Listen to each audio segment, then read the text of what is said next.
Breaking news చూస్తున్నాం. మహబూబాబాద్ జిల్లాలో క్షుద్ర పూజల కలకలం రేగింది. కేశముద్రం మండలం పెనుకొండ గ్రామం కుడివాడలో గత కొన్ని రోజులుగా వరుస పెట్టి మరీ క్షుద్ర పూజలు చేస్తున్నారు. గత నెలలో అమావాస్య రోజు క్షుద్ర పూజలు చేస్తున్న తాంత్రికులు గడిచిన రాత్రి మరోసారి క్షుద్ర పూజలు చేసి స్థానికులను భయాందోళనకు గురి చేస్తున్నారు.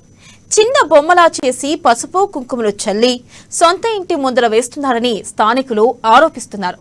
తాంత్రిక పూజలతో మా కుటుంబాలకు ఆగం చేసేందుకు కొందరు దుష్టులు వ్యవహరిస్తున్నారని వారు భయాందోళనకు గురవుతున్నారు.